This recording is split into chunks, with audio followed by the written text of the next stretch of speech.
Hey there, quirky people! I am your host, Anna, returning with yet another Avatar 3 video. Avatar: The Way of Water became a worldwide phenomenon when everyone doubted James Cameron. Nobody thought that Avatar 2 would get to $2 billion. And it is about to do that very soon. So clearly, there is a huge market for the Avatar franchise, and Disney is going to capitalize on it with Avatar 3. It has already been shot, but the entire VFX work is yet to be done on it. Although, you'd have to argue that James Cameron will have to offer something groundbreaking now. Avatar 1 only had one big bad, but Avatar 2 needed something bigger. So along with bringing Quaritch back with an upgrade, James Cameron added two other smaller villains to support him. But now in Avatar 3, we will potentially get to see 5 villains. Before we look at all of them, it would be nice if you guys would hit those like and subscribe buttons and show some support.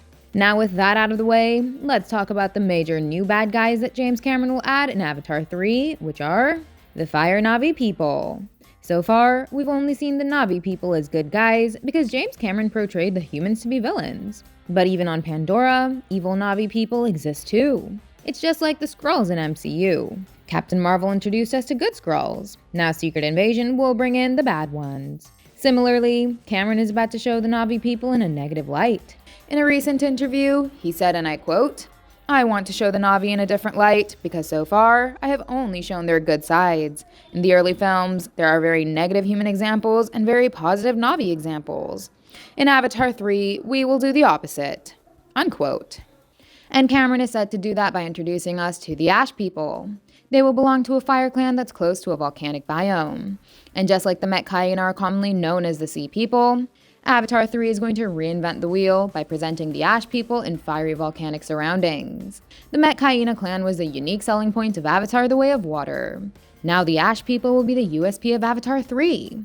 And Cameron has already picked up a good set of actors to join this clan. Avatar 3 won't have Vin Diesel, but it will mark the debut of 3 new actors: Una Chaplin, David Thewlis, and Michelle Yeoh. You might have seen David Thewlis in popular roles like Ares from Wonder Woman, Remus Lupin from Harry Potter, and Michelle Yeoh has also appeared in some amazing movies like Shang-Chi, Everything Everywhere All at Once, and several others in the recent times. But Una Chaplin has also appeared in popular TV shows like Game of Thrones, Taboo, and 2022's Treason. And now, she is set to play a Na'vi character called Varang, who is the leader of the Ash people.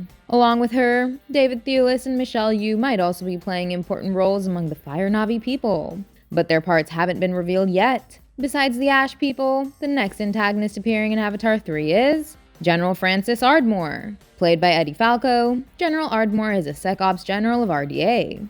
She didn't have a huge part in Avatar 2, but she was a major player in the events that happened between Avatar 1 and The Way of Water. James Cameron originally wrote a different script for Avatar 2, but then he realized that his sequel needed a time jump, so he decided to tell the follow-up story of Avatar through comics. He worked with Dark Horse to publish his screenplay in the form of graphic novels, which were titled Avatar: The High Ground. And General Ardmore played a big role in this story.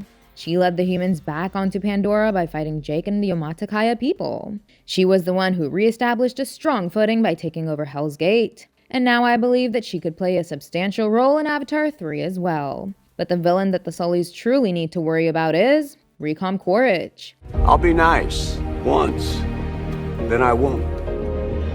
He swore that he will always keep coming for Jake and Neytiri. So, how will he come into play in Avatar 3? Well, I've got the perfect idea for that. You have to keep in mind that Jake and Neytiri have been fully accepted into the Metkayina clan. So, they have the upper hand over Quaritch for now. And since Quaritch has already lost to the Sullys twice, he is in a dire need of an upgrade. That upgrade could come when he joins hands with the evil Ash people. Quaritch being pure evil will totally fit in with the Ash people. He was too keen on doing things the hard way, just like Jake did when he became a Na'vi. So similar to how Quaritch bonded with an Ikaran, I believe he will join the Ash people and learn the way of fire. That is the only way he could gain an upper hand on Jake and Neytiri now. Apart from him, there's another villain that we didn't think would return after Avatar 2, and it is Scoresby. Brendan Cowell played a ruthless RDA Tolkien hunter named Scoresby in Avatar 2. We saw his hand get ripped off by Paya Khan in the most gruesome fashion, so everyone expected that he would have died. But recently, producer Lando confirmed that Scoresby will return to enact his revenge. He was pretty good at hunting Tolkiens till now, so maybe he could get his own recon body as well. Or we might see him only through flashbacks while he elaborates on the concepts of Amrita.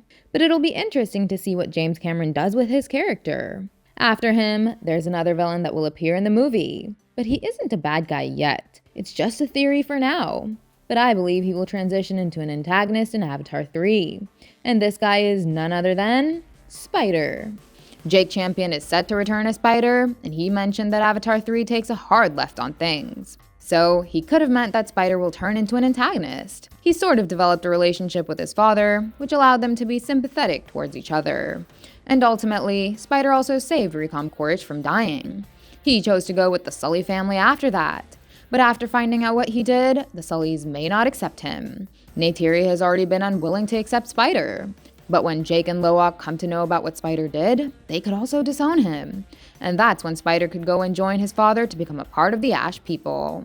Ultimately, he could be his father's successor as the villain of this franchise, just as Loak will be the successor of Jake. Okay, that's all for now. Do you think Spider will turn into a villain in the future? Let us know in the comments and also mention which other villains are you excited to see. Once again, don't forget to click on those like and subscribe buttons. Goodbye, and I'll see you in the next one.